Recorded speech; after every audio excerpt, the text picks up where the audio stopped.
Hello everyone, I am Annu and welcome back. We create jar of folder. So friend, हमारी MCQ series चली हुई है जिसके अंदर हमने अब तक अपने मोस्ट इंपॉर्टेंट एमसीक्यू डिस्कस किए हैं। जो आज की क्लास है हमारी, वो हमारे स्टैटिस्टिक्स का जो पोर्शन है, हाइपोथेसिस एंड टेस्टिंग, उससे रिलेटेड होने वाली है।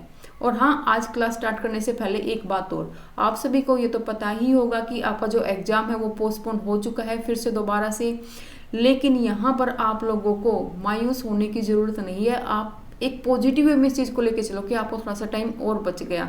हाँ, मैं इस चीज़ को समझती हूँ कि काफ़ी लोगों ने जो अपनी प्रिपरेशन है वो काफ़ी जोरों शोरों से कर रखी होगी, लेकिन जैसे ही एग्ज़ाम क्या हुआ होगा, डिले हुआ होगा, तो जो प्रिपरेशन थी वो क्या हो चुकी होगी, वो थोड़ी सी स्लो हो चुकी होगी। तो प्लीज़ अपनी इस प्रिपरेशन को स्लो ना करें। जिस स्पीड में आप अपनी रिवीजन कर रहे थे उसी स्पीड में रिवीजन करो और ज़्यादा से ज़्यादा जितने भी क्वेश्चन हो सके उनको सोल्व करने की कोशिश करो। ये आपके लिए बेस्ट टाइम है। अगर आपकी किसी की भी थोड़ी सी प्रिपरेशन कम है तो बेस्ट टाइम है जेआरएफ को अचीव करने का। आपको जेआरएफ ही नहीं, आपको एआईआर लानी है अब की बार। तो आपके पास आपको और टाइम मिल चुका है। तो जो ये टाइम मिला है आपको, इसको पॉजिटिव वे में लेके चलो, इसको नेगेटिव वे में मत लो। ठीक है, तो लेट्स स्टार्ट। देखते हैं आज का हमारा फर्स्ट क्वेश्चन क्या है। इसका a statement about the value of a population parameter is called. जो स्टेटमेंट है किससे रिलेटेड, किसके बारे में, वैल्यू ऑफ पॉपुलेशन पैरामीटर के बारे में जिस जो स्टेटमेंट है उसको हम क्या कहते हैं, जल्दी बताओ, उसको हम क्या कहते हैं? उसको हम कहते हैं नल हाइपोथेसिस। ठीक है, यहाँ पे हमारा राइट आंसर क्या जाएगा, हमारा नल हाइपोथेसिस। नेक्स्ट क्वेश्चन पे बढ़ने से पहले मेरे को ये बताओ कि पॉपुलेशन पैरामीटर क्या होता है। पॉपुलेशन पैरामीटर होता है जो क्या करे, आपकी होल पॉपुलेशन को क्या करता है, रिप्रेजेंट करता है। उसको हम क्या कहते हैं, पॉपुलेशन पैरामीटर। ठीक है ना, जो आपकी होल पॉपुलेशन को क्या करे, रिप्रेजेंट करे, दिस इज कॉल्ड आपका पॉपुलेशन पैरामीटर। जैसे कि आपका मीन, ठीक है ना, जैसे कि आपका मीन क्या करता है, पूरी पॉपुलेशन को, पॉपुलेशन मीन क्या करता है, आपका पूरी पॉपुलेशन को, होल पॉपुलेशन को क्या करता है, रिप्रेजेंट करता है। ठीक है, तो वो आपको क्या होगा यहाँ पे, पॉपुलेशन पैरामीटर। बात क्लियर हुई यहाँ पे? तो यही कह रखा है कि इसके अंदर जो भी आपकी स्टेटमेंट है किससे रिलेटेड, आपकी पॉपुलेशन पैरामीटर मतलब कि आपकी मीन से रिलेटेड जो भी स्टेटमेंट है उसको हम क्या कहेंगे, नल हाइपोथेसिस। क्योंकि नल हाइपोथेसिस में हम जो भी हमारा पॉपुलेशन पैरामीटर है, हम क्या मानते हैं, जो भी हमने हाइपोथेसिस बनाया है और जो भी हमारा पॉपुलेशन पैरामीटर है, दोनों के अंदर कोई भी डिफरेंस नहीं है, दोनों क्या है, इक्वल है, सेम है। तो वही क्या होता है, मेरा नल हाइपोथेसिस होता है। ठीक है ना, तो यहाँ पर भी मेरा राइट आंसर क्या हो जाएगा, null hypothesis the correct answer. तो बात क्लियर हुई यहाँ पे, नल हाइपोथेसिस मेरा करेक्ट आंसर क्या होगा। ठीक है, तो देखो आपका जो भी पॉपुलेशन पैरामीटर है उसको हम कैसे फाइंड आउट करते हैं, उसको हम सैंपल की हेल्प से भी कई बार फाइंड आउट कर लेते हैं। ठीक है, तो उससे पहले मेरे को ये बताओ कि सैंपल स्टैटिस्टिक्स क्या होता है। आपका मैंने क्या पूछा है यहाँ पे, सैंपल स्टैटिस्टिक्स क्या होता है। तो जो भी आपका सैंपल स्टैटिस्टिक्स है वो क्या है, जब हम सैंपल को इकट्ठा करके, यहाँ पे हम किसकी बात करते हैं, पूरी पॉपुलेशन की बात कर रहे हैं। ठीक है ना, लेकिन सैंपल स्टैटिस्टिक्स के अंदर क्या, जब हम सैंपल इकट्ठा कर लेते हैं किसके अंदर से, अपनी पॉपुलेशन के अंदर से, और वो सैंपल के बारे में जो भी डिस्क्राइब करेगा, जो भी उस पूरे सैंपल के बारे में रिप्रेजेंट करेगा, उसको क्या कहेंगे, सैंपल स्टैटिस्टिक्स। जैसे कि आपका क्या, सैंपल का मीन। बात क्लियर हुई यहाँ पे? तो आपका जो पॉपुलेशन का मीन है उसको किससे रिप्रेजेंट करते हो आप लोग, उसको आप रिप्रेजेंट करते हो किससे, म्यू से। और जो सैंपल का मीन उसको किससे रिप्रेजेंट करते हो आप, एक्स बार से। ठीक है, तो आपके दो पैरामीटर होते हैं पॉपुलेशन के, कौन कौन से, एक तो मीन और एक स्टैंडर्ड डेविएशन। तो स्टैंडर्ड डेविएशन को किससे रिप्रेजेंट करते हो, पॉपुलेशन स्टैंडर्ड डेविएशन को आप सिग्मा से रिप्रेजेंट करते हो। अगर मैं सैंपल स्टैटिस्टिक के अंदर बात करूँ तो आपका क्या होता है, सैंपल मीन, जिसको आप रिप्रेजेंट करते हो किससे, एक्स बार से। और दूसरा आपका क्या, स्टैंडर्ड डेविएशन किसका, सैंपल का, तो उसको किससे रिप्रेजेंट करते हो आप, एस से क्या करते हो, रिप्रेजेंट करते हो। इस बात क्लियर हुई यहाँ पे ये बात? ठीक है, फिर और देखो, जो आपका पैरामीटर है, जो भी आपका क्या है, पॉपुलेशन का पैरामीटर है, उसको आप एस्टिमेट कर सकते हो किससे, फ्रॉम स्टैटिस्टिक्स से भी आप क्या कर सकते हो, उसको एस्टिमेट कर सकते हो। क्या यूज करके, इन्फ्रेंशियल स्टैटिस्टिक को यूज करके। हमने दो पढ़े ना, हमने लास्ट वाली क्लास में पढ़े थे, डिस्क्रिप्टिव स्टैटिस्टिक्स और आपकी इन्फ्रेंशियल स्टैटिस्टिक्स। स्टैटिस्टिक को यूज करके आप स्टैटिस्टिक्स से पॉपुलेशन के पैरामीटर को निकाल सकते हो, मतलब कि पॉपुलेशन के मीन को निकाल सकते हो। ये बात क्लियर हुई यहाँ पे आप सभी को? ठीक है, तो इस क्वेश्चन के अंदर ओवरऑल इतना ही था। तो जितनी भी टर्म थी सारी क्लियर हुई। हमने इस क्वेश्चन के अंदर क्या देखा, अपना पॉपुलेशन पैरामीटर देखा। पॉपुलेशन पैरामीटर क्या होता है, सैंपल स्टैटिस्टिक्स देखा कि वो क्या होता है। फिर स्टैटिस्टिक्स की हेल्प से हम कैसे फाइंड आउट कर सकते हैं पॉपुलेशन पैरामीटर को, कैसे फाइंड आउट कर सकते हैं, with the help of inferential statistics, जहाँ पे हमने दो टाइप पढ़ी थी, डिस्क्रिप्टिव और इन्फ्रेंशियल। तो इन्फ्रेंशियल किस चीज़ में हेल्प करता है आपकी, तब हम सैंपल इकट्ठा करके क्या करते हैं, पूरी पॉपुलेशन के पैरामीटर को करते हैं, फाइंड आउट करते हैं, मतलब कि पॉपुलेशन के मीन को क्या करते हैं, निकालते हैं। ठीक है, तो इसके अंदर भी आपके 2 मेथड होते हैं, मतलब कि पॉपुलेशन पैरामीटर के जो हमने इन्फ्लुएंशियल स्टैटिस्टिक्स को यूज किया उसके अंदर भी 2 मेथड होते हैं फाइंड आउट करने के। एक तो होता है आपका क्या, पॉइंट मेथड बच्चों, एक तो आपका क्या होता है, पॉइंट मेथड। ठीक है, इस बात को याद रखना, एक पॉइंट मेथड होता है आपका, और जो सेकंड होता है आपका वो क्या होता है, इंटरवल मेथड। ठीक है ना, इंटरवल एस्टिमेशन। तो देखो, एक तो पॉइंट एस्टिमेशन है, इंटरवल एस्टिमेशन। तो पॉइंट एस्टिमेशन क्या होता है कि जो भी आपका एस्टिमेशन निकालना है कि जो भी आपने अपने स्टैटिस्टिक का मतलब कि जो भी सैंपल का मीन निकालना है उसकी हेल्प से पॉपुलेशन के मीन को क्या करना, फाइंड आउट करना। क्योंकि एक पॉइंट आपने क्या कर लिया, फाइंड आउट कर लिया। ठीक है ना, यहाँ पे एक पॉइंट क्या आपका सैंपल का मीन, उसकी हेल्प से आप क्या निकाल रहे हो, पॉपुलेशन का पैरामीटर। ठीक है, और इंटरवल एस्टिमेशन में क्या होता है, जब आप एक रेंज फाइंड आउट कर लेते हो, क्या कर लेते हो, एक रेंज फाइंड आउट कर लेते हो, और उस रेंज के बीच में क्या करते हो, आप फाइंड आउट करते हो अपने पॉपुलेशन के पैरामीटर को, वो क्या होगा आपका इंटरवल एस्टिमेशन।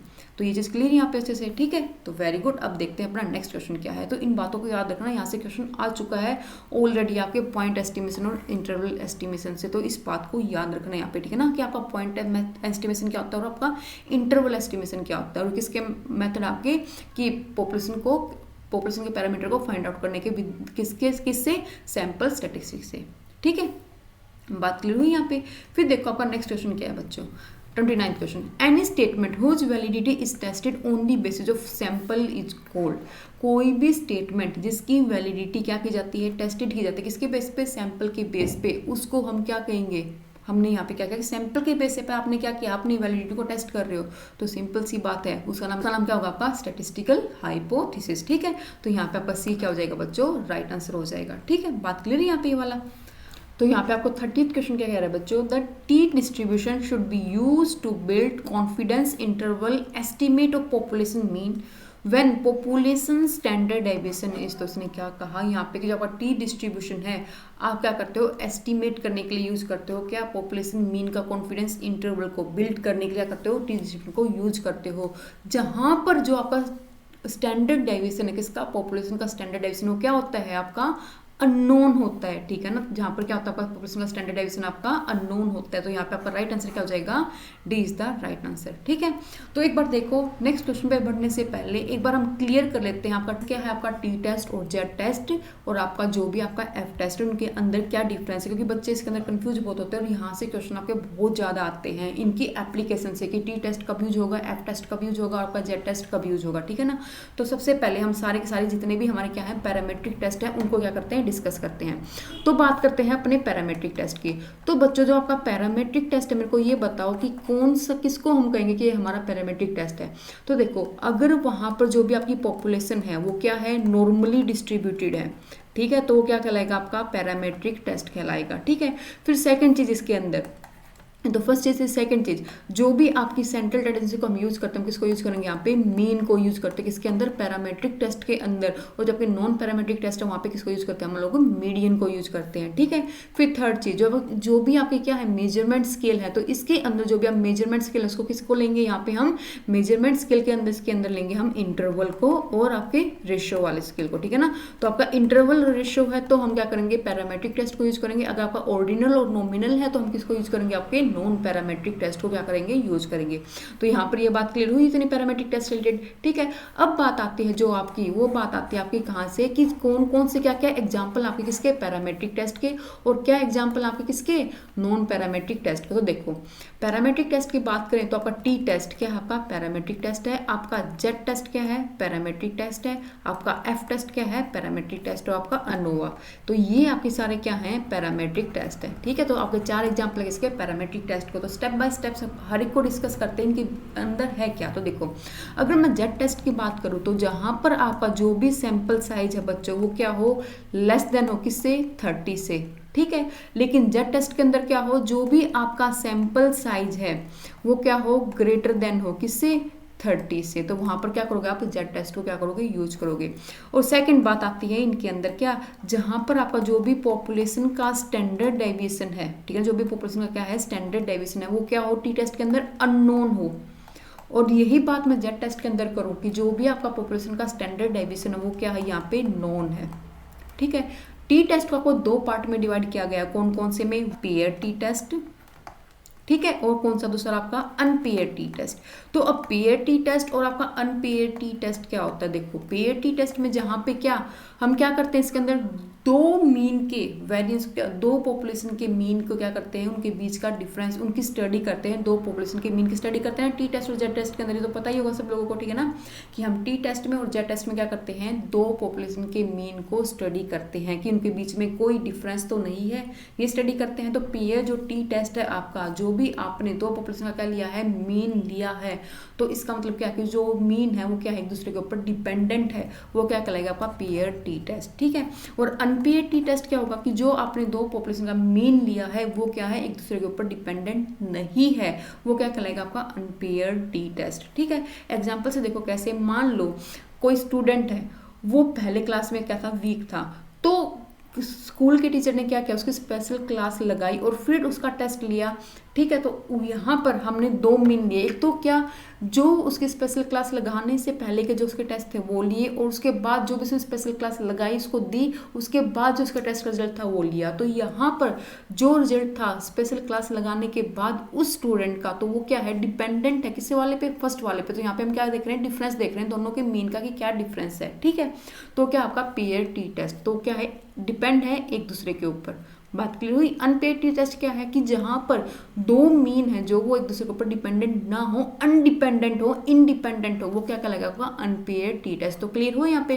तो जेड टेस्ट के अंदर ऐसा कुछ भी नहीं है, ठीक है। अब बात आती है इसके फॉर्मूले की। अगर हम फॉर्मूले की बात करते हैं यहाँ पे किसकी, टी टेस्ट और जेड टेस्ट के फॉर्मूले की बात करते हैं, तो देखो जो भी आपका फॉर्मूला होगा इसके अंदर क्या होगा, आपका फॉर्मूला क्या होगा, मीन सैंपल का मीन माइनस आपका पॉपुलेशन का मीन डिवाइडेड बाय आपका स्टैंडर्ड डेविएशन। तो देखो यहाँ पर जो मेन डिफरेंस है बच्चों, यहाँ पे दोनों के फॉर्मूले में स्टैंडर्ड डेविएशन के बीच में मेन डिफरेंस, ठीक है ना, मल्टीप्लाई क्या, अंडर रूट n, ठीक है। और यहाँ पर जो जेड टेस्ट का फॉर्मूला होगा वो क्या होगा, आपका सैंपल का मीन माइनस आपका पॉपुलेशन का मीन डिवाइडेड बाय क्या, standard deviation multiply under root n। n का मतलब क्या, टोटल नंबर कितने हैं, ठीक है ना, टोटल नंबर ऑफ जब अपने सैंपल इकट्ठा किए हैं तो उसके अंदर n नंबर कितने हैं, वो आपका क्या हो जाएगा, यहाँ पे n हो जाएगा।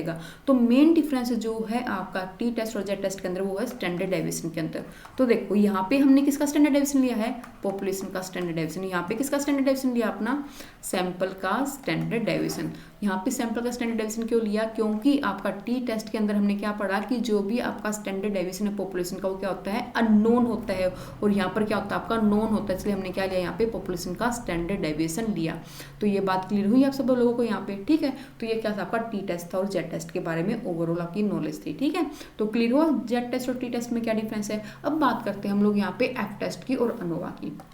तो एक बात याद रखना बच्चों कि जो भी आपका एफ टेस्ट है और अनोवा है, दोनों एक ही पर्सन ने क्या किए थे, डेवलप किए थे, और किसने, R.A. फिशर ने क्या किए थे, दोनों एफ टेस्ट को और आपके जेड टेस्ट को क्या किया था, डेवलप किया था, ठीक है। तो आप एफ टेस्ट के अंदर क्या करते हो बच्चों, आप एफ टेस्ट के अंदर क्या देखते हो, difference in two population variance, ठीक है। और यही चीज हमने टी टेस्ट और जेड टेस्ट के अंदर देखी थी, वहां पे क्या देखा था, डिफरेंस इन टू पॉपुलेशन के मीन के अंदर क्या डिफरेंस, जो भी पॉपुलेशन का मीन है, जो भी हमने वहां से दो सैंपल इकट्ठे किए हैं उनके अंदर क्या डिफरेंस है, उनके मीन के अंदर क्या डिफरेंस है, ये हमने जेड टेस्ट और टी टेस्ट में देखा था। लेकिन एफ टेस्ट में हम क्या देखते हैं, जो डिफरेंसेस के बीच में, पॉपुलेशन के वेरिएंस के बीच में क्या डिफरेंस है, ये हम देखते हैं किसके अंदर, एफ टेस्ट के अंदर। इस बात को याद रखना, ठीक है ना।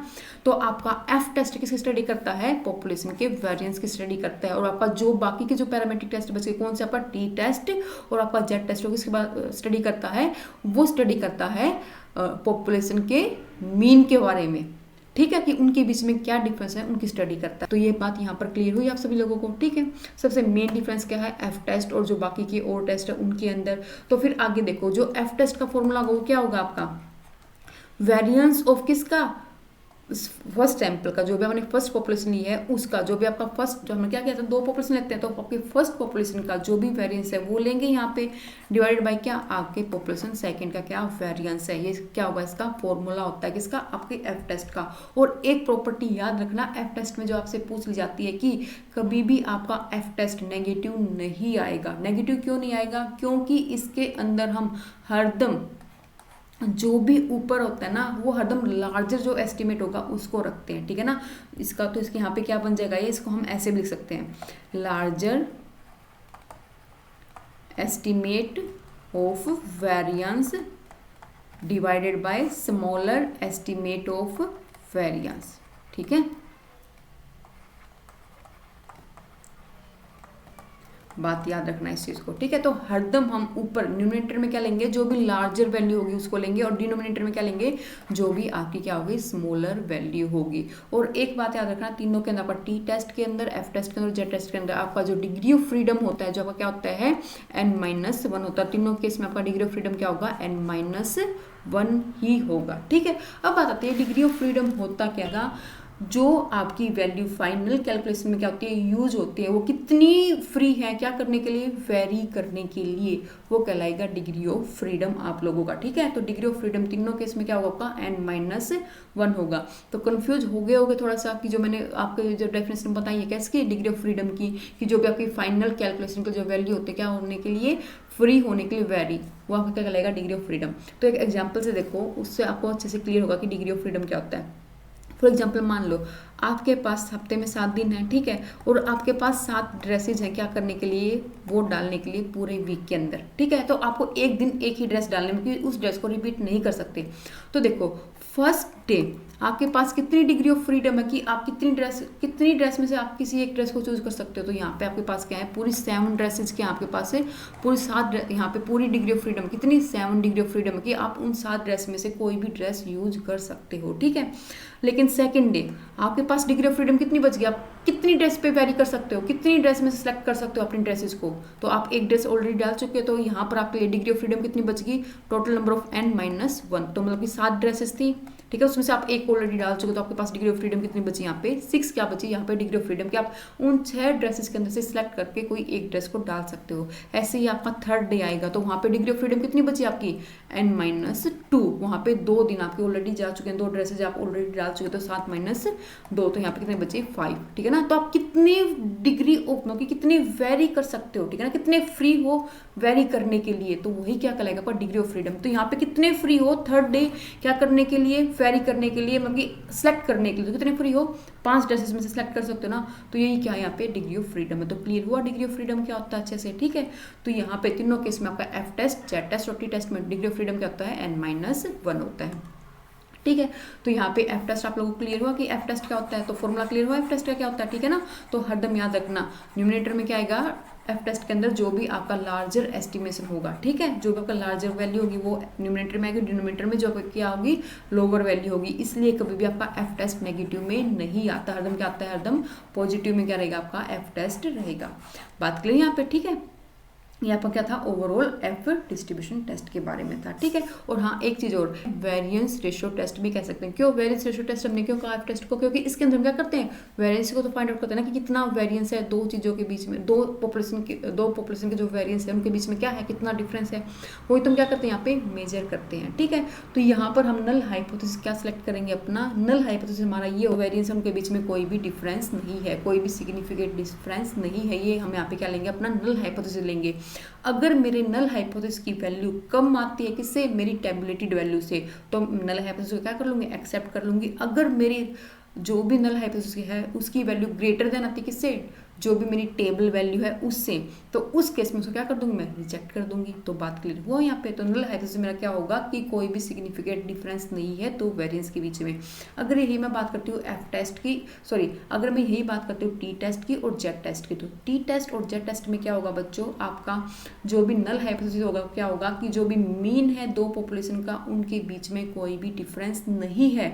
तो अगर मेरी जो भी वैल्यू जो मैंने कैलकुलेट की है वो वैल्यू लेस देन है किससे, मेरी टेबल वैल्यू से, तो क्या होगा उसको मैं एक्सेप्ट कर लूंगी। अगर ग्रेटर देन है मेरी तो क्या कर दूंगी, उसको मैं रिजेक्ट कर दूंगी। तो ये बात क्लियर हुई यहाँ पे। ठीक है, तो ये ओवरऑल मेरे तीनों टेस्ट क्लियर है यहाँ पे, जो भी आपका टी टेस्ट था, जेड टेस्ट और आपका एफ टेस्ट था।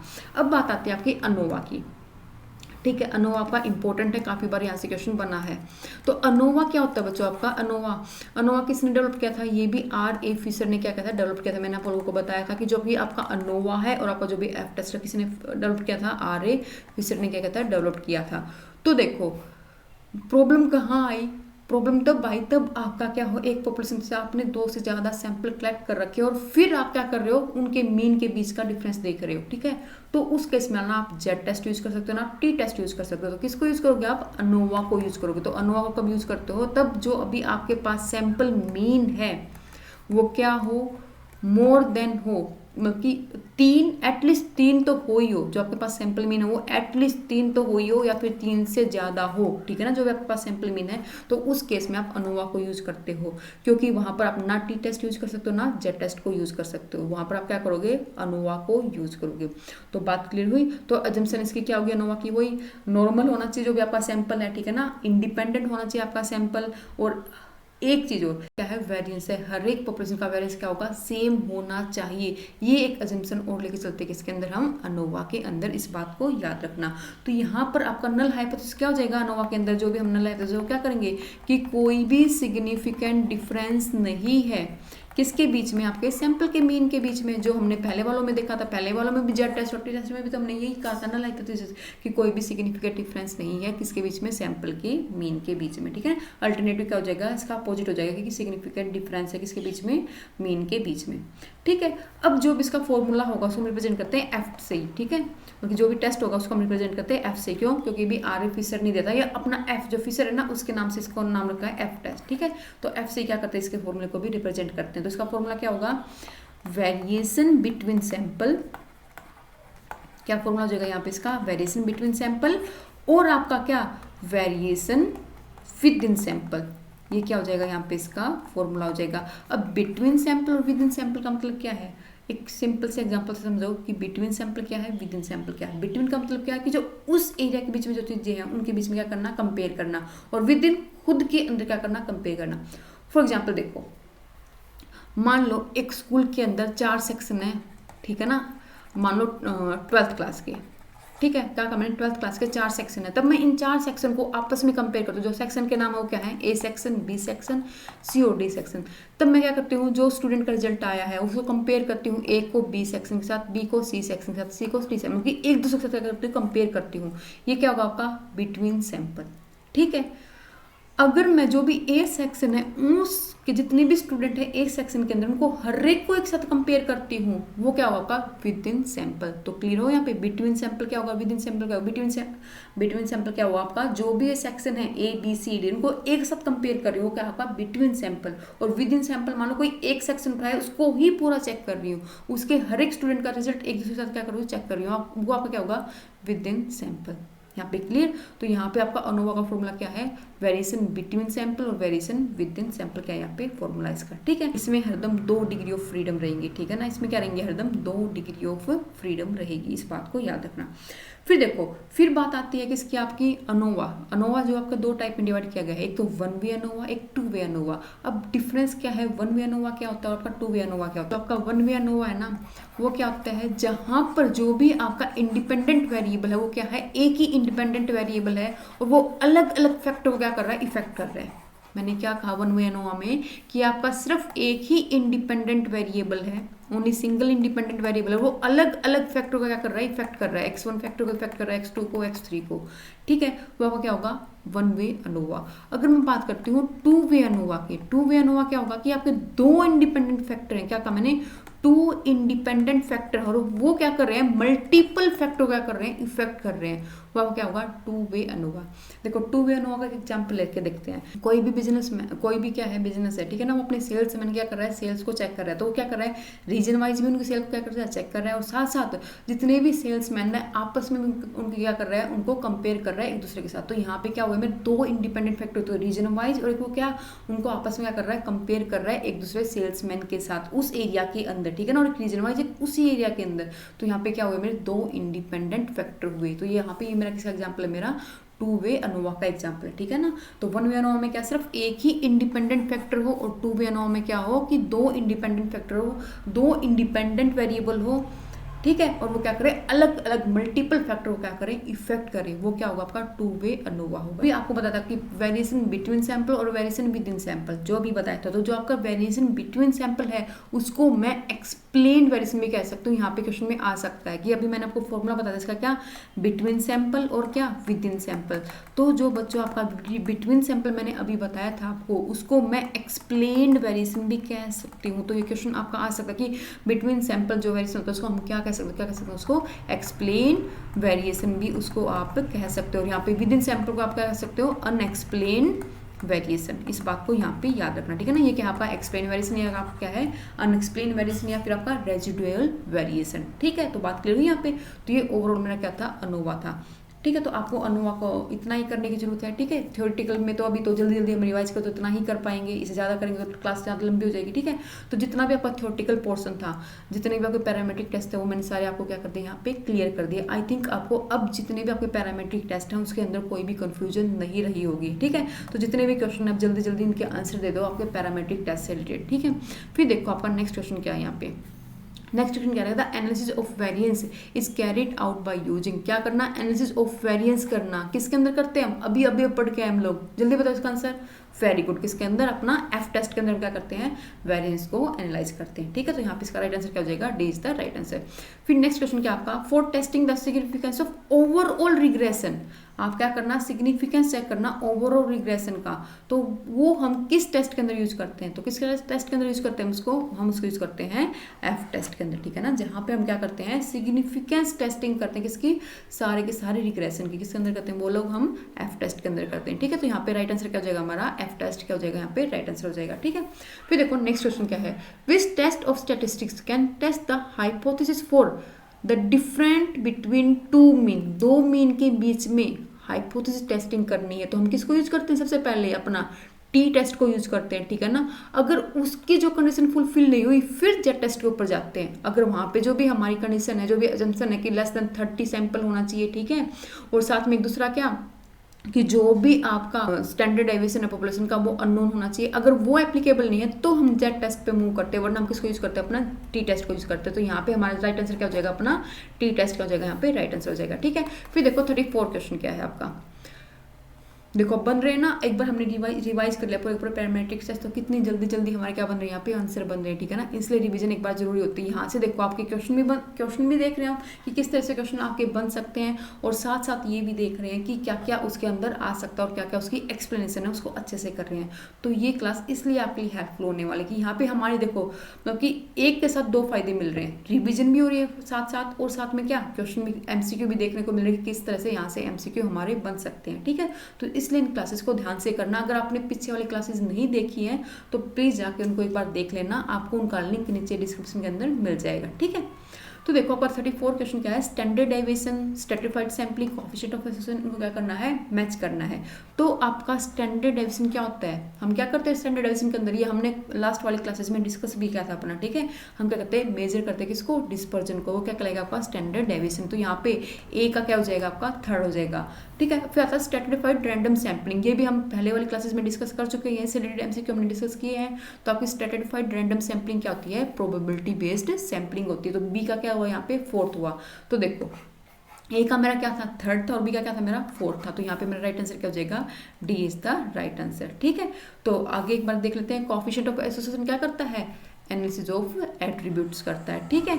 और जो आपका लास्ट क्या बचा, आपका सबसे लास्ट में आपको बचा मीन ग्रेटर देन हम मोड से। तो मीन ग्रेटर देन मोड कब होता है, तब हम देखो नॉर्मल डिस्ट्रीब्यूशन पढ़ते हैं। तो उस केस में तीनों क्या होते हैं, mean equal to mode equal to mean equal to median equal to आपका मोड, ये होता है ना किसके अंदर, तब हम नॉर्मल डिस्ट्रीब्यूशन पढ़ते हैं। लेकिन तब पॉजिटिवली स्क्यूड होता है, तब क्या होता है, तब आपका मीन सबसे बड़ा होता है, फिर आपका मीडियन होता है, फिर आपका क्या होता है, सबसे छोटा मोड होता है। तब कब, तब पॉजिटिवली क्या हो, स्क्यूड हो। तब नेगेटिवली स्क्यूड हो तब क्या होता है, आपका सबसे छोटा मीन, फिर मीडियन, सबसे बड़ा क्या होता है, आपका मोड होता है, ठीक है। ये हमने पढ़ा नेगेटिव स्क्यूड और पॉजिटिव स्क्यूड के अंदर। तो यहाँ पर आपका मीन ग्रेटर देन मोड से तो क्या होगा, आपका पॉजिटिव स्क्यूड हो जाएगा, और आपका यहाँ पे राइट आंसर क्या हो जाएगा, D is the right answer, ठीक है।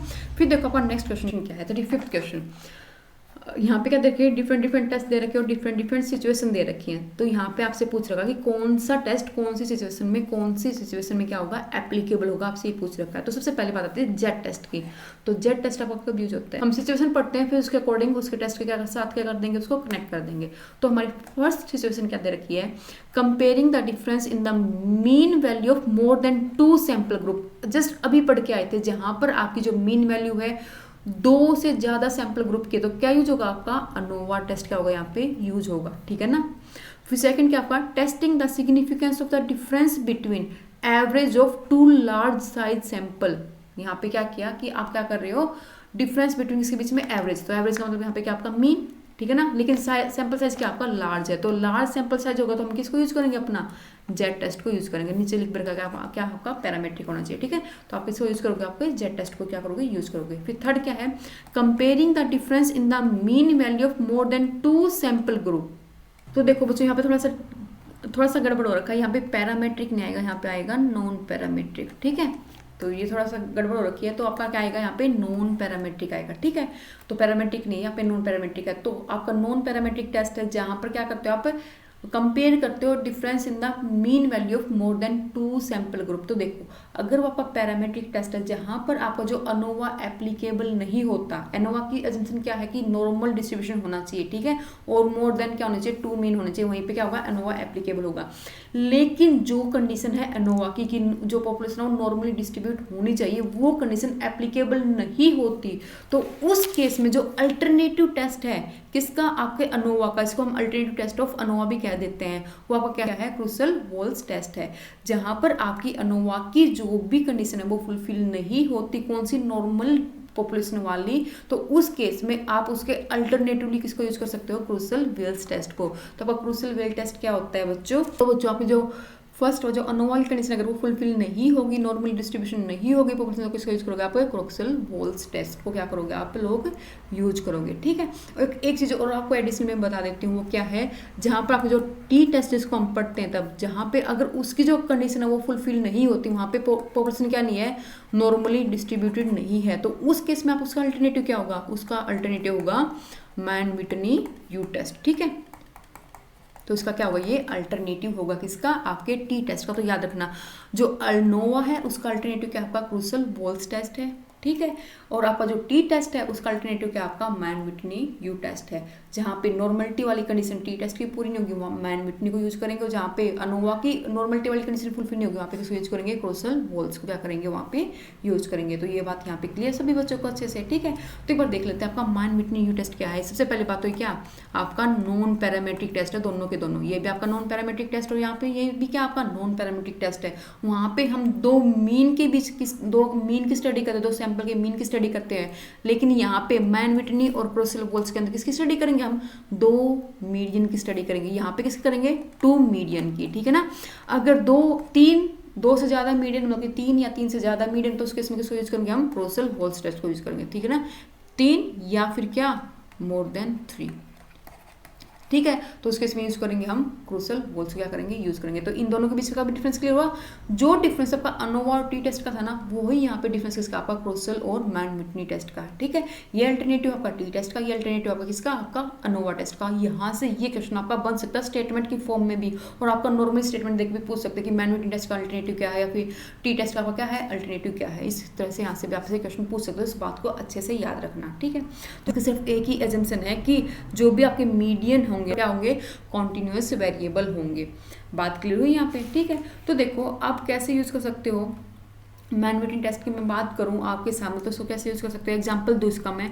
मान लो आपके पास 2 फैक्टर होने चाहिए, तो डिपेंडेंट वेरिएबल होना चाहिए, क्या होना चाहिए, इंडिपेंडेंट वेरिएबल होना चाहिए। कैसे डिपेंडेंट इंडिपेंडेंट, मान लो मैं ये कह दूं कि जो भी आपका पे स्केल, क्या करना आपको पे स्केल के बारे में पता लगाना है। और पे स्केल क्या, एक तो हायर एजुकेशन, एक तो हायर स्कूल पास की पे स्केल कितनी है, यूनिवर्सिटी पास की पे स्केल कितनी है। तो यहाँ पे 2 सैंपल होंगे, कौन कौन से आपका, एक तो हायर स्कूल वाले जो भी पर्सन होंगे उनकी पे स्केल, और जो यूनिवर्सिटी वाले हैं जो पर्सन, उनकी पे स्केल कितनी होंगी, ठीक है ना, उनको कितनी अमाउंट मिलती है, उनको कितनी सैलरी मिलती है, ठीक है।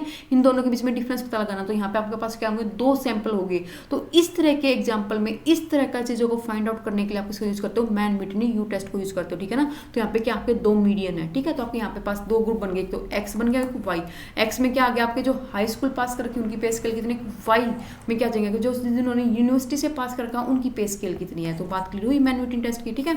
और क्रूसल में क्या होगा, जहाँ पे 3 से ज्यादा क्या होंगे, आपके 3 या 3 से ज्यादा क्या होंगे, मीडियन होंगे, वहाँ पे क्या यूज करोगे आप, क्रूसल वॉल टेस्ट को क्या करोगे, यूज करोगे। तो क्लियर हो यहाँ पे मैन विटनी और क्रूसल में क्या डिफरेंस है, ठीक है। तो यहाँ पे जो आपका डी का क्या हो जाएगा, यहाँ पे थर्ड क्या हो जाएगा, ऑप्शन हो जाएगा। फिर फोर्थ क्या है, testing the significance of association between 2 attributes. क्या करना है, टेस्ट करना है सिग्निफिकेंस किसके बीच में, 2 एट्रीब्यूट के बीच में क्या एसोसिएशन है। तो तब हम 2 एट्रीब्यूट के बीच में एसोसिएशन फाइंड आउट करते हैं, तो किसको यूज करते हैं, अपना काई स्क्वायर टेस्ट को यूज करते हैं। तो यहाँ पे फोर्थ आंसर क्या हो जाएगा आपका, काई स्क्वायर टेस्ट हो जाएगा। ठीक है, तो सी का फोर्थ हो जाएगा। तो यहाँ पे क्लियर हुई सारे एग्जाम्पल आपको। ठीक है, तो देख लो किसके आंसर का क्या है आंसर है। तो सी का फोर्थ किसके अंदर है आपका, सी का फोर्थ इसके अंदर भी है और इसके अंदर भी है। ठीक है, और आपका जो भी है आपका ए का फर्स्ट का जेड टेस्ट किसका, आपका जेड टेस्ट आपका किसका, ए का सेकंड है। तो ए का सेकंड आपका किसके अंदर, इनके अंदर से ए का सेकंड सिर्फ किसके अंदर, यहाँ पे ए और सी में से सिर्फ सी के अंदर। तो यहाँ पे सी क्या हो जाएगा आपका, राइट आंसर हो जाएगा। ठीक है, तो बात क्लियर हुई। अब देखो आपका नेक्स्ट क्वेश्चन क्या है। हाँ, इससे पहले एक बार काई स्क्वायर टेस्ट के बारे में डिस्कस कर लेते हैं। तो यहाँ पे आपके नॉन पैरामेट्रिक टेस्ट भी क्या हो जाएंगे, सारे कवर हो जाएंगे। तो इससे पहले हम पैरामेट्रिक टेस्ट के लिए कर चुके हैं। अपने नॉन पैरामेट्रिक टेस्ट में भी हमने 2 टेस्ट देख लिए अपने, कौन कौन से, अपने क्रोसल वाला और मान मीटिंग टेस्ट वाला, और एक बचा आपका क्या, काई स्क्वायर टेस्ट वाला, जो आपका इंपॉर्टेंट जहाँ से क्वेश्चन बनता है। तो काई स्क्वायर टेस्ट की बात करो तो काई स्क्वायर टेस्ट कब यूज होता है, जहाँ पर सबसे पहली बात तो जो आपका डाटा है वो नॉमिनल फॉर्म में हो, ऑर्डिनल फॉर्म में हो। ठीक है ना, ये क्या होता है आपका डिस्ट्रीब्यूशन फ्री टेस्ट होता है, इसलिए इसको क्या कहते हैं, नॉन पैरामेट्रिक टेस्ट कहते हैं। ठीक है, तो जो आपका काई स्क्वायर का फॉर्मूला क्या होता है कि जो भी आपकी ऑब्जर्व फ्रीक्वेंसी है उसमें से क्या कर दोगे, माइनस एक्सपेक्टेड फ्रीक्वेंसी क्या कर दोगे, माइनस कर दोगे। तो आपका क्या निकलाएगा, आपका काई स्क्वायर टेस्ट का ये आपका फॉर्मूला है। इसके अंदर हम क्या करते हैं, जो भी ऑब्जर्व फ्रीक्वेंसी है और जो भी आपकी एक्सपेक्टेड फ्रीक्वेंसी है, उन दोनों के बीच में कितना डिफरेंस है। तो नल हाइपोथेसिस हम यहाँ पे क्या लेंगे कि उनके बीच में कोई भी सिग्निफिकेंट डिफरेंस नहीं है, और अल्टरनेटिव डिफरेंस क्या लेंगे कि उनके बीच में क्या है, सिग्निफिकेंट डिफरेंस है। ठीक है, तो काई स्क्वायर टेस्ट में हम क्या देखते हैं कि जो भी आपका ऑब्जर्व फ्रीक्वेंसी है, जो भी आपके एक्सपेक्टेड फ्रीक्वेंसी है, उन दोनों के बीच में एसोसिएशन देखते हैं, इसलिए इसको एसोसिएशन टेस्ट भी कहते हैं। ठीक है, तो उनके बीच में कितना एसोसिएशन है, क्या कितना डिफरेंस है, ये हम किसके अंदर देखते हैं, अपना काई स्क्वायर टेस्ट के अंदर देखते हैं। ठीक है, तो बात क्लियर हुई यहाँ पे।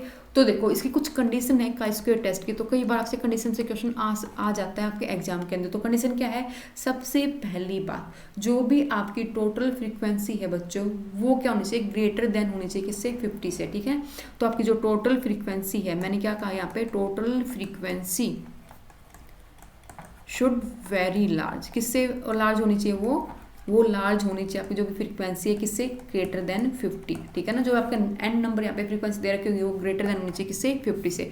फर्स्ट कंडीशन तो इसके अंदर आपकी ये है। ठीक है, अगर मैं बात करती हूँ इसके अंदर सेकंड कंडीशन की, जो भी आपकी क्या है, एक्सपेक्टेड फ्रीक्वेंसी है वो लेस देन नहीं होनी चाहिए किससे, 5 से। तो मैंने क्या कहा, जो भी आपकी एक्सपेक्टेड फ्रीक्वेंसी है वो नॉट बी लेस देन किससे बच्चों, 5 से कम नहीं होनी चाहिए। अगर वो कम है तो उस केस में हम क्या करेंगे, तो आगे वाली फ्रीक्वेंसी से या फिर पीछे वाली फ्रीक्वेंसी से उसके अंदर क्या कर देंगे, जितनी भी वो 5 से कम है उसके अंदर क्या कर देंगे, एड अप कर देंगे, अगर वो जो भी मेरी एक्सपेक्टेड फ्रीक्वेंसी है वो क्या है, 5 से कम है। बात क्लियर हुई। अब थर्ड कंडीशन क्या है इसकी, जो भी आपकी इंफॉर्मेशन है पेरेंट पॉपुलेशन के बारे में, वो क्या होनी चाहिए, नंबर ऑफ इंफॉर्मेशन आपके पेरेंट पॉपुलेशन के बारे में गिवन होनी चाहिए। तो आपकी जो भी नंबर ऑफ इंफॉर्मेशन है किसके बारे में, आपकी पेरेंट पॉपुलेशन के बारे में, वो क्या होनी चाहिए, गिवन होनी चाहिए। ये क्या है, इसकी थर्ड कंडीशन है। अगर मैं फोर्थ कंडीशन की बात करते तो वो क्या होना चाहिए, जो भी आपका डाटा है वो ओरिजिनल फॉर्म में होना चाहिए। ओरिजिनल फॉर्म का मतलब कि ना वो परसेंटेज की फॉर्म में होना चाहिए, ना वो रेशियो की फॉर्म में होना चाहिए, वो ओरिजिनल फॉर्म में होना चाहिए वो डाटा आपका, तभी क्या होगा, आपका काई स्क्वायर क्या होगा, एप्लीकेबल होगा। ये कहते हैं इसके कुछ कंडीशन के बारे में था, इसकी काई स्क्वायर टेस्ट की कंडीशन के बारे में। अब देखो, अब बात आती है application of chi square test. तो जो एप्लीकेशन है काई स्क्वायर टेस्ट की, वो हम 4 तरह से कर सकते हैं। ठीक है, मतलब कि एप्लीकेशन का मतलब कि क्या, कि जो भी आपकी एक्सपेक्टेड फ्रीक्वेंसी है वो हम 4 तरह से क्या कर सकते हैं, निकाल सकते हैं अपने काई स्क्वायर टेस्ट के अंदर। सबसे पहले क्या बात आती है, सबसे पहले एप्लीकेशन की बात करो तो क्या, अगर आपका एट्रीब्यूट हो क्या हो, इंडिपेंडेंट है या फिर नहीं है। ठीक है, तो फर्स्ट क्या आपकी 2 एट्रीब्यूट, जो आपके क्या है, 2 एट्रीब्यूट्स हैं, आर इंडिपेंडेंस और नोट। सबसे पहले एप्लीकेशन ये है। ठीक है, तो इसका मतलब क्या है कि 2 एट्रीब्यूट जो आपके इंडिपेंडेंट है या फिर नहीं है। तो यहाँ पर हम क्या करेंगे, एक सिंपल से जो भी आपकी फर्स्ट एप्लीकेशन है वो कौन सी, आपकी 2 एट्रीब्यूट आर इंडिपेंडेंट और नोट। ठीक है, तो इसके अंदर सबसे पहले हम क्या करेंगे, इसकी सबसे पहली कंडीशन क्या है इसकी, कि जो भी आपने सैंपल लिए होंगे इसके अंदर बच्चों, वो लिए होंगे सिंगल पॉपुलेशन से। जितने भी आपने सैंपल इकट्ठे किए होंगे वो क्या किए होंगे, सिंगल पॉपुलेशन से सैंपल को इकट्ठा किया होगा। किसके अंदर, 2 एट्रीब्यूट आर इंडिपेंडेंट और नोट। अगर ये वाली एप्लीकेशन क्या करते हो, आप इसको यूज करते हो। फॉर एग्जाम्पल मान लो कैसे, अगर आप रिलेशन दिखाना चाहते हो कि जो भी एजुकेशन है और जो भी सिनेमा आप देखते हो उसका उसके ऊपर क्या इफेक्ट है, तो 2 एट्रीब्यूट हुए ना, ठीक है। तो ये दो एट्रीब्यूट हुए ना, तो यहाँ पे हम क्या देख रहे हैं कि ये दो एट्रीब्यूट है वो एक दूसरे के ऊपर इंडिपेंडेंट है या फिर नहीं है। जो भी आपकी एजुकेशन है वो डिपेंडेंट है या फिर नहीं है किसके ऊपर, सिनेमा के ऊपर, उसका कोई इफेक्ट पड़ता है एजुकेशन के ऊपर या नहीं पड़ता। उस केस में हम क्या करते हैं, इस फर्स्ट एप्लीकेशन को क्या करते हैं, यूज करते हैं। ठीक है। फिर जो आपकी सेकेंड बात आती है वो क्या आती है, chi square test of goodness of fit. ठीक है। तो सेकंड एप्लीकेशन ये है आपकी क्या, chi square test of goodness of fit. तो इसके अंदर हम क्या देखते हैं, chi square test of goodness of fit, इसके अंदर हम ये देखते हैं कि जो हमारा ऑब्जर्व डाटा है वो कितने अच्छे से फिट हो रहा है एक्सपेक्टेड डाटा के अंदर। नाम ही क्या है इसका बच्चों, यहाँ पे गुडनेस ऑफ फिट। तो हम यहाँ पे क्या देखते हैं कि जो भी हमारा एक्सपेक्टेड डाटा है वो कितने अच्छे से फिट हो रहा, कहाँ पे, हमारे ऑब्जर्व डाटा के बीच में। मेरे को पता है कि जब आपकी चार एप्लीकेशन ना, बच्चे इसके अंदर बड़े कंफ्यूज होते हैं, तो बिल्कुल ध्यान से सुनना। फर्स्ट हमने क्या देखा, काई स्क्वायर टेस्ट किसका, टू एट्रीब्यूट इंडिपेंडेंट और नॉट, कि जो दो एट्रीब्यूट है वो इंडिपेंडेंट है या फिर नहीं है उस केस में। सेकंड एप्लीकेशन में क्या देखा कि chi square test of goodness of fit, जिसके अंदर हम क्या देखते हैं कि जो दो आपके जो एक्सपेक्टेड डाटा है, जो आपका ऑब्जर्व डाटा है, जो आपका ऑब्जर्व डाटा वो कितना फिट है, कितने अच्छे से फिट हो रहा है किसके अंदर, आपके एक्सपेक्टेड डाटा के अंदर, वो क्या कहलाएगा आपका chi square goodness of fit. ठीक है। तो इसका मतलब क्या है कि जिस पॉपुलेशन से हम सैंपल ले रहे हैं वो पॉपुलेशन किसी पर्टिकुलर प्रोबेबिलिटी को फॉलो कर रहा है या फिर नहीं कर रहा, ये जरूर देखते हैं हम किसके अंदर, अपना काई स्क्वायर टेस्ट के अंदर। ठीक है। तो इसके अंदर सिर्फ हम ओनली एक एट्रीब्यूट को चेक करते हैं और जो आपकी एक्सपेक्टेड फ्रीक्वेंसी निकलेगी वो क्या होगी, नॉर्मल डिस्ट्रीब्यूशन को क्या करेगी, बिल्ड करेगी।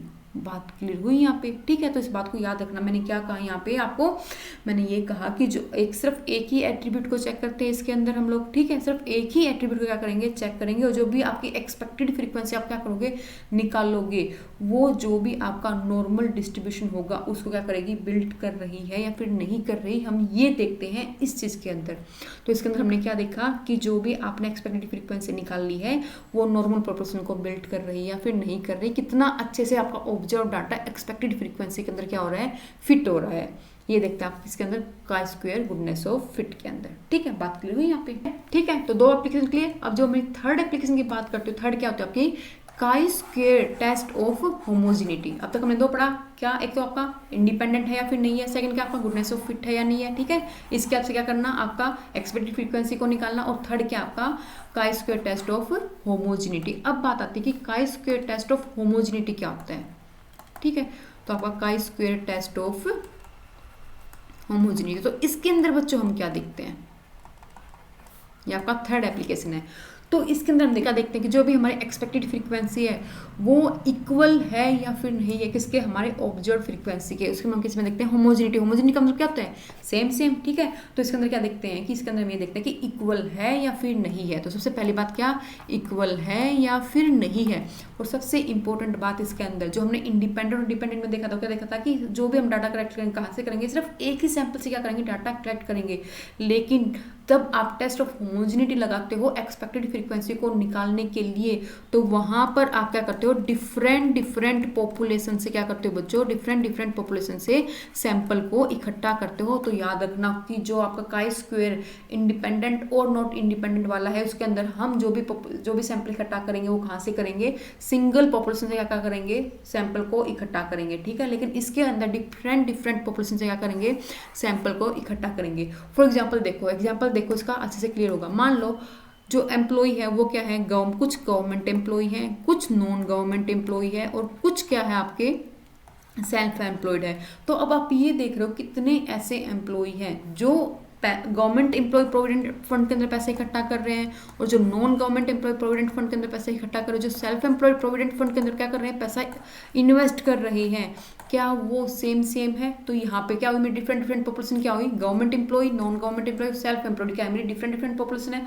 वहाँ से मैंने सैंपल इकट्ठा किया, कितना लोग वो पैसा क्या कर रहे हैं, प्रोविडेंट फंड में क्या कर रहे हैं, इकट्ठा कर रहे हैं, और फिर यहाँ से क्या निकालूंगी मैं, एक्सपेक्टेड फ्रीक्वेंसी निकालूंगी। ये मेरा क्या कहलाएगा यहाँ पे, काई स्क्वायर टेस्ट ऑफ होमोजिनिटी कहलाएगा। ठीक है। तो ये मेरी क्या थी, थर्ड पार्ट था क्या निकालने का, एक्सपेक्टेड फ्रीक्वेंसी निकालने का, किसके अंदर, मेरा काई स्क्वायर टेस्ट के अंदर। ठीक है ना, ये थर्ड एप्लीकेशन थी उसके अंदर। अगर मैं बात करती हूँ बच्चों फोर्थ एप्लीकेशन की, तो फोर्थ एप्लीकेशन आपकी क्या है, chi square test of inference. तो देखो आपका काई स्क्वायर टेस्ट ऑफ इन्फ्रेंस। तो अब ये जो लास्ट एप्लीकेशन आपकी ये क्या कहता है, chi square test of inference, ये बताता है आपको अबाउट पॉपुलेशन वेरिएंस के बारे में। देखो अब तक तीनों के अंदर, तीनों जो भी हमने एप्लीकेशन पढ़ी थी काई स्क्वायर टेस्ट के अंदर, उसके हम किसकी बात कर रहे थे, उसके एवरेज की बात कर रहे थे, ठीक है ना।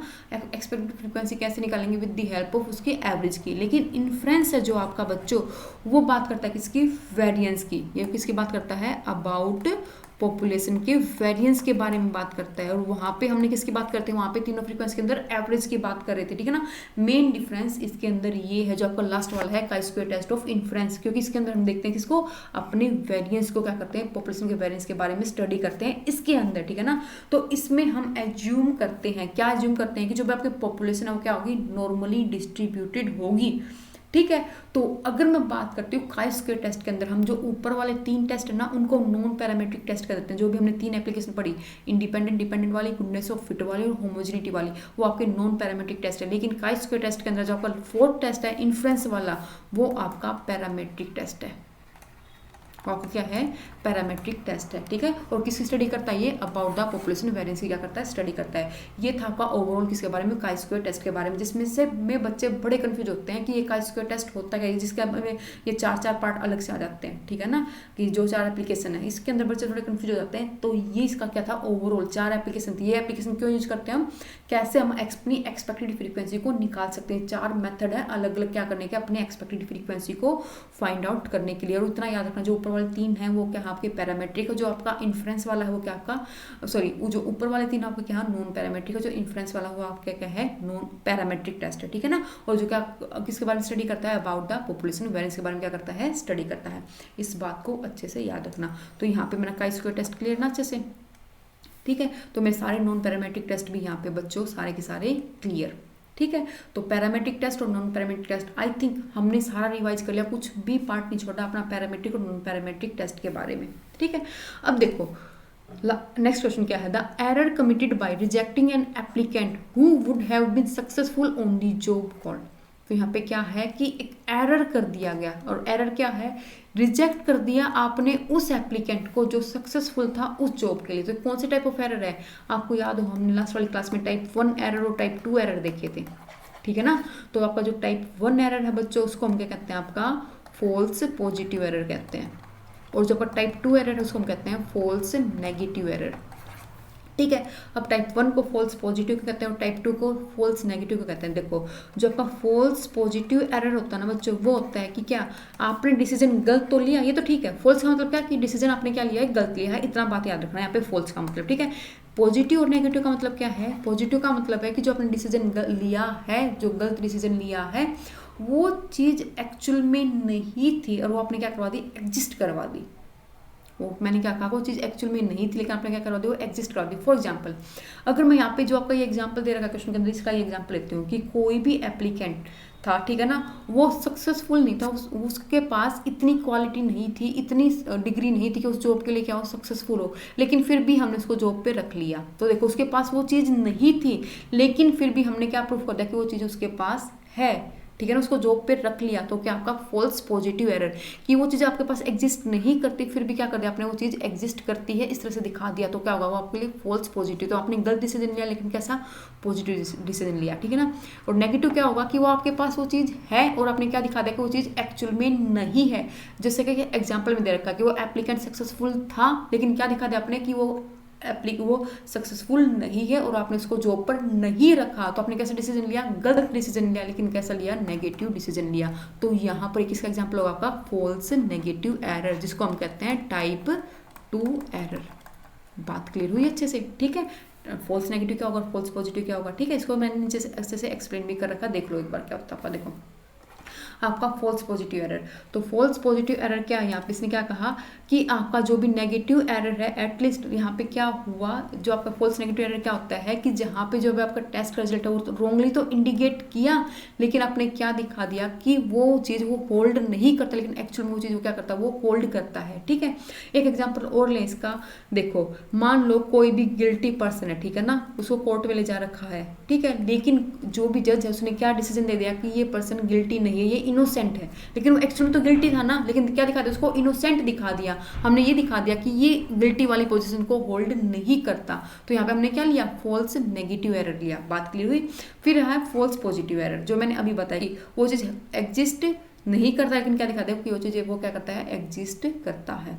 ठीक है, जैसे कि उसका ही उल्टा करते हैं कि कोई इनोसेंट पर्सन, तो आपको क्या दिखा, आपने क्या दिखा दिया, उसको गिल्टी दिखा दिया, या फिर कोई पर्सन सक्सेसफुल नहीं था उस जॉब के लिए, आपने क्या दिखा दिया, वो पर्सन सक्सेसफुल है उस जॉब के लिए, तो क्या दिखा दिया, पॉजिटिव दिखा दिया ना, वो चीज़ उसके पास नहीं है, लेकिन आपने क्या दिखा दिया, उस चीज़ उसके पास है, तो आपका क्या है, फॉल्स पॉजिटिव एरर है, आपका टाइप 1 एरर। ठीक है,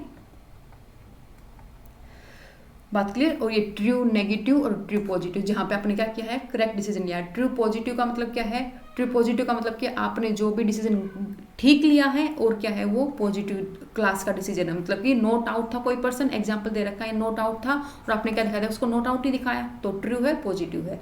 और ट्रू नेगेटिव क्या, आउट था और आपने क्या दिखाया था, आउट है, मतलब कि ट्रू डिसीजन लिया है, लेकिन वो डिसीजन किस तरह का है, नेगेटिव क्लास का डिसीजन है। बात क्लियर हुई यहाँ पे। ठीक है, फिर देखो आपका 37 क्वेश्चन क्या है, which test are normally apply to qualitative data. अभी पढ़ के आए, क्वालिटेटिव डाटा में हम कौन सा टेस्ट यूज करते हैं, अपना काई स्क्वायर टेस्ट को क्या करते हैं, यूज करते हैं। तो ये बात क्लियर हुई यहाँ पे। 37 का क्या हो जाएगा आपका, क्या हो जाएगा यहाँ पे, सी आंसर हो जाएगा। ठीक है, तो बच्चों आज के लिए इतने ही क्वेश्चन थे, जिसके अंदर हमने ओवरऑल टेस्ट डिस्कस कर लिया है। आई थिंक आप लोगों को भी टेस्ट जितना भी पार्ट था टेस्ट का, हाइपोथेसिस और टेस्टिंग से रिलेटेड हमने सारा क्लियर कर लिया है। और हाँ, इससे पहले हम पूरे का पूरा स्टैटिस्टिक्स का जितना भी पोर्शन हमारा था वो भी हम कर चुके हैं विद एमसीक्यू की हेल्प से और विद फुल एक्सप्लेनेशन की हेल्प से। किसी ने वो वीडियो नहीं देखी तो वीडियो देख सकते हैं।